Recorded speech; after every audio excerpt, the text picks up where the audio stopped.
नमस्ते दोस्तों, मेरा नाम डॉक्टर पुष्पा झा है। मैं एक वेलनेस कोच हूँ। आज हम चर्चा करेंगे मेनोपॉज के ऊपर, जिस पे सबसे कम चर्चा की जाती है।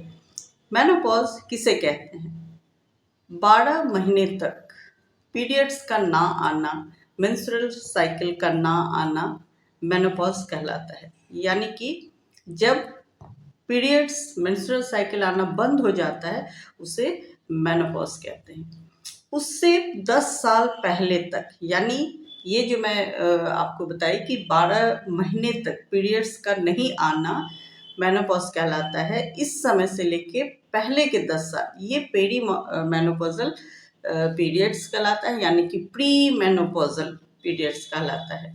पीरियड्स जब आना बंद होने होता है, यानी मेनोपॉजल टाइम, उससे पहले, काफ़ी पहले से, यानी 8 से 10 साल पहले से ही कुछ सिम्टम्स हमारे अंदर देखने को मिलता है, और वो बहुत ही ज़्यादा विजिबल सिम्टम्स होता है। जैसे कि सबसे जो ज़्यादा देखने को मिलता है महिलाओं में इस समय, वो है हॉट फ्लैशेस।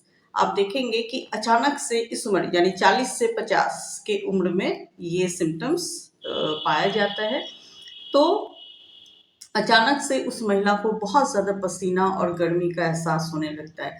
एक ऐसा टेम्परेचर जिसमें कि बाकी लोग जो महसूस कर रहे हैं उससे कहीं अधिक ज़्यादा वो जो महिला है जिनका भी पेरी मेनोपॉजल टाइम चल रहा है, वो अचानक से उससे कहीं ज़्यादा गर्मी को फील करती हैं।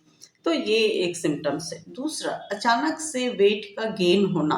वेट गेन, याद रखिए, वेट लॉस नहीं होता है, वेट गेन होता है इस समय। तो बिना किसी कारण वेट गेन होना, थोड़ा बहुत, बहुत ज़्यादा नहीं बट थोड़ा बहुत वेट गेन होता है। ये भी एक बहुत विजिबल जो चेंज है वो देखने को मिलता है। उसके बाद मूड स्विंग, जिस बात से पहले कोई फर्क नहीं पड़ता था, वो बातें भी अब खटकने लगता है, यानी कि उसमें भी वो इमोशनल हो जाती है, उनका मूड स्विंग हो जाता है, बदल, माने अचानक से बदल जाता है। इसके बाद है इरिटेशन, बहुत ज़्यादा इरिटेट होना। तो वो मूड स्विंग, इरिटेशन लगभग एक जैसा ही है। किसी भी बात से एकदम से इरिटेट हो जाना, मूड का तुरंत चेंज हो जाना, तो इस तरह का सिम्टम्स भी अधिक महिलाओं में देखा जाता है। पीरियड्स का इरेगुलर होना, ये जो मैं बताई हूँ पेरी मेनोपॉजल टाइम, इसमें पीरियड्स का इरेगुलर होना देखा गया है। जैसे कि लेट होना, यानी जो हर महीने 28 दिन पे, 30 दिन पे पीरियड्स का रोटेशन होता था, वो 1.5-2 महीने होने लग गया है। या फिर किसी किसी में ये भी पाया गया है कि पहले ही आ जाना। तो इस तरह का इरेगुलर पीरियड्स देखने को इसमें मिल जाता है।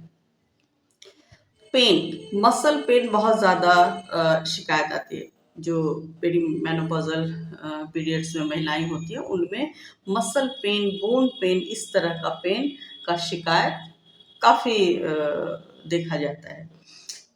हेयर लॉस, हेयर लॉस भी इस समय देखा जाता है। एंजाइटी, डिप्रेशन इस समय देखा जाता है। तो ये कुछ मुख्य जो चेंजेस है, जो कि ज़्यादातर महिलाएं इस चीज़ को फील करती हैं इस दौरान, इस सिम्टम्स को फील करती हैं, वो मैं अभी आपको बताई। अब क्या करें? क्या इनको, ये जो सिम्टम्स है, हम मजबूर होते हैं, जो महिलाएं मेनोपॉज के दौरान गुजरती हैं, क्या उनकी मजबूरी है कि वो इसे झेलें? ऐसा नहीं है। आप अपने लाइफस्टाइल, अपने दिनचर्या को थोड़ा सा फेरबदल करके, थोड़ा सा खान पान को फेरबदल करके, कुछ बाकी एक्सरसाइज वगैरह आप इसमें ऐड करके, इन ये जो सिम्टम्स है इसको आप कम कर सकते हैं या बिल्कुल ही ख़त्म कर सकते हैं। तो इसके लिए सबसे पहले हम सुबह आधा घंटा से 40 मिनट धूप में बैठेंगे। जो 11 बजे के पहले का धूप होता है, आप उसमें बैठेंगे। देखिए, इसका मुख्य वजह ये है कि इस समय जो सबसे बड़ा, और वो बहुत बाद तक जो सिम्टम्स भी में भी होता है और उसका इफ़ेक्ट बहुत बाद तक हमेशा के लिए रह जाता है, वो है बोन डेंसिटी का कम होना, यानी जो हड्डी है वो कमज़ोर हो जाना। तो इसमें जो धूप में बैठेंगे इससे हमें विटामिन डी प्रचुर मात्रा में मिलेगी और बोन डेंसिटी हमारा वो कुछ हद तक सही रहेगा। तो विटामिन डी हमें सही मात्रा में मिले इसके लिए धूप में बैठना बहुत ज़रूरी है। इससे आपको एनर्जी भी मिलता है। जब आप धूप में बैठते हैं तो आप खुद ही महसूस करेंगे। तो धूप में बैठे, या फिर अगर किसी वजह से आप धूप में नहीं बैठ पा रहे हैं, कोई ऐसा रीज़न है, तो आप विटामिन डी इस समय पर्याप्त मात्रा में ले, ये आपको देखना ही पड़ेगा, ये आपके लिए कंपलसरी है। साथ ही साथ कैल्शियम, तो विटामिन डी और कैल्शियम को आप अपने लाइफस्टाइल में अपने आपका जो जो भी डोज होता है उसको आप पूरा करें, ये बहुत बहुत ज़रूरी है। इसके बाद आप विटामिन ए भी लेंगे, जिस भी सोर्स से हो विटामिन ए आप लेंगे तो ये भी आपको बहुत हेल्प करेगा। जो मसल पेन और जो बोन का प्रॉब्लम है उसमें आपको हेल्प करेगा। प्रोटीन को देखें, प्रोटीन भी आप अपने खाने में शामिल करेंगे जिससे कि जो मसल लॉस है वो ना हो, मसल इंटैक्ट रहे और उसका लॉस ना हो, तो इस पे भी ध्यान देंगे। स्लीप, जो नींद है ये भी आपको लेना है। ये जो मैं अभी कुछ देर पहले बोली थी कि एंजाइटी डिप्रेशन जैसा भी होने लगता है, चिड़चिड़ापन या मूड स्विंग, तो गुड स्लीप यानी कि अच्छी नींद जो 7 से 8 घंटे का एक नींद है रोज का, ये आपको लेना ही पड़ेगा। आप जैसे भी हो थोड़ा सा इसको ठीक करें। और अगर आप में से कोई जो इस समस्या से, देखिए इस समस्या वाले को ही नहीं, नींद तो 7-7 घंटा सभी को लेना है, तो इसको ध्यान में रखेंगे। एक प्रॉपर नींद को मतलब उसको भी ठीक रखेंगे। इसके बाद अपने खाने में फाइबर को ऐड करें, खूब सारा फल खाएं। फल खाएंगे, जूस के अवॉइड करिए। देखिए जूस का कंसेप्ट बीमारों के लिए है, जो किसी वजह से ना उसको डायरेक्ट खा सके उनके लिए जूस था। तो खूब चबा चबा के माइंडफुल होके फल को खाइए। तो खूब सारा फल खाएंगे, अपने खाने में सैलेड का इस्तेमाल करिए, अपने खाने में बीन्स का इस्तेमाल करिए। अगर किन्हीं को, आप में से किसी को भी डाइजेशन संबंधी कोई समस्या है तो थोड़ा सा उसको आप स्टीम कर लेंगे, जो सैलेड है, या फिर आप स्प्राउट्स भी ले सकते हैं, उसको भी थोड़ा स्टीम कर ले।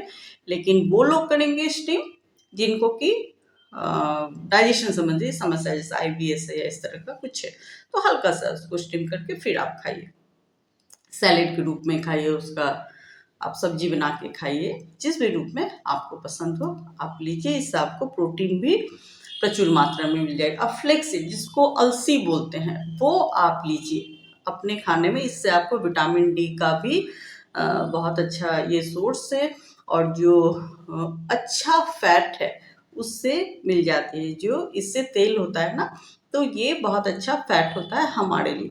तो अलसी सभी को लेना चाहिए। ये बहुत अच्छा, जो जिसको गुड फैट बोलते हैं आज के समय में, उसका एक बहुत अच्छा सोर्स है अलसी।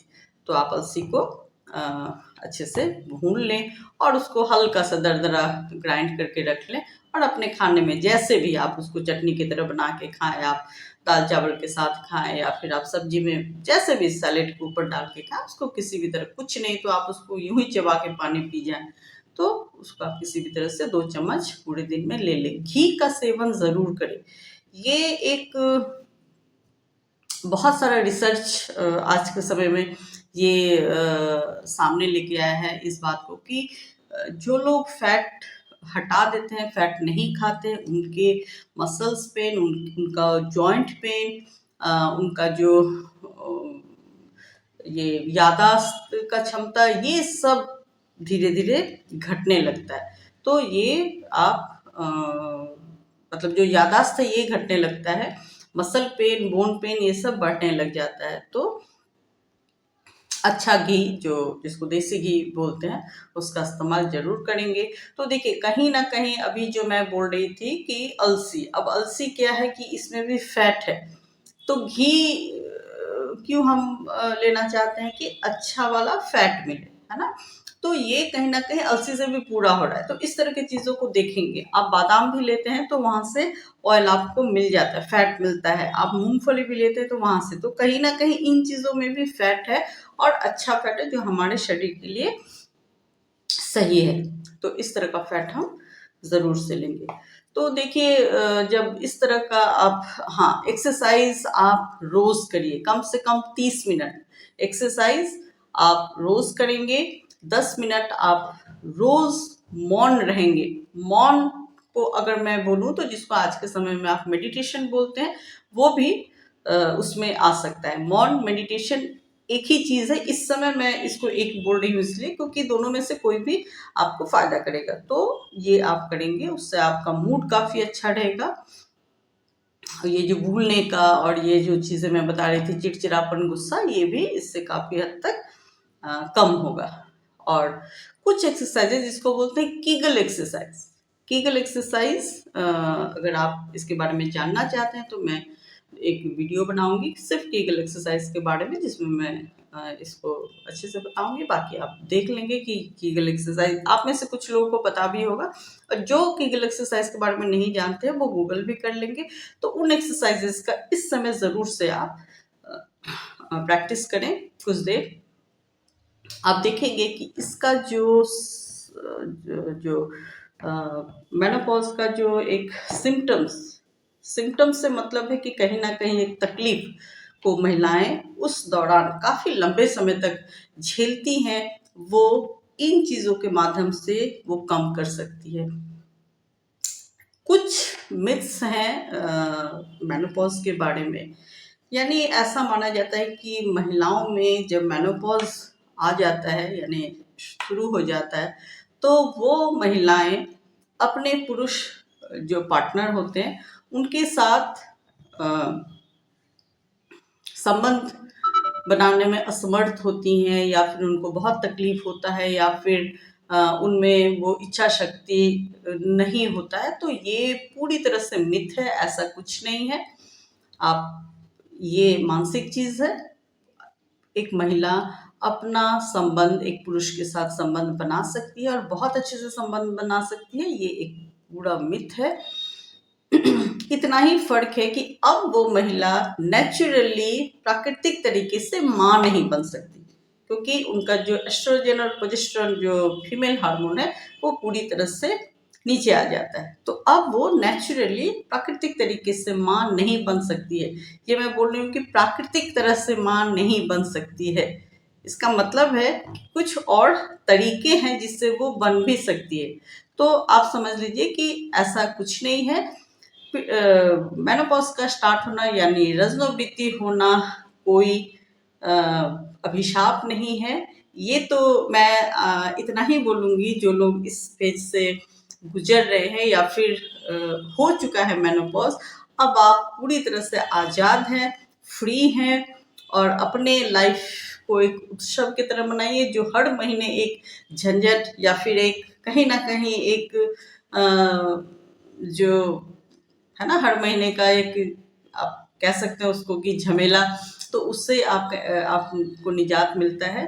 अपने लाइफ को आप सेलिब्रेट करिए। ये जो समय है आप पूरी तरह से फ्री हैं। अब इस समय देखा जाता है कि बच्चे भी बड़े हो जाते हैं, तो अब आप अपना लाइफ को बिंदास सेलिब्रेट करिए, दुखी नहीं होएंगे। इसलिए मैं कुछ चीज़ें बताई हूँ कि ये सब चीज़ आप अपने लाइफ में लेकर आइए, इनकॉर्पोरेट करिए, ताकि जो सिम्टम्स थे वो कम हो जाए या फिर दूर ही हो जाए। मेनोपॉज पे अगर आप और चर्चा चाहते हैं विस्तार में, तो मैं एक दिन लाइव करना चाहती हूँ। अगर लाइव के लिए आप लोग इसी टॉपिक पे मैं लाइव करूँ कि नहीं, उसमें काफ़ी सारा डिस्कस हम कर सकते हैं। आपके अगर कोई सवाल है तो वो उसका भी जवाब मैं उसी समय आपको दे दूँगी। तो ये जो एज वार्ड की महिलाएं हैं, यानी कि 40 के ऊपर, 45 के ऊपर, तो वो इस वीडियो को बहुत ध्यान से देखें और मुझे ज़रूर बताएं कि आपको इसी टॉपिक को लेके और डिस्कशन करना है। तो ज़रूर से मुझे बताइएगा, फिर मैं एक दिन ज़रूर से लाइव में या फिर एक वीडियो और मैं इस पे बना के दे दूँगी। आपका कोई भी सवाल आप इस लाइव के इस वीडियो के कमेंट में मुझे लिख के भेजिए। तो ये एक चर्चा था। बहुत सारी बातें और हैं इस सब्जेक्ट पे जो मैं आगे वीडियो में, ये वीडियो बहुत लंबा हो जाएगा, तो एक बार फिर से आप सभी से निवेदन करूंगी कि जो लोग इस वीडियो को, मेरे चैनल को सब्सक्राइब नहीं किए हैं वो कृपया सब्सक्राइब कर दें। लाइक सभी कोई करिए, कमेंट सभी कोई करिए। आपको ये वीडियो कैसा लगा? मैं अगले वीडियो में मिलूंगी, तब तक आप सब अपना बहुत ध्यान रखिए। नमस्कार।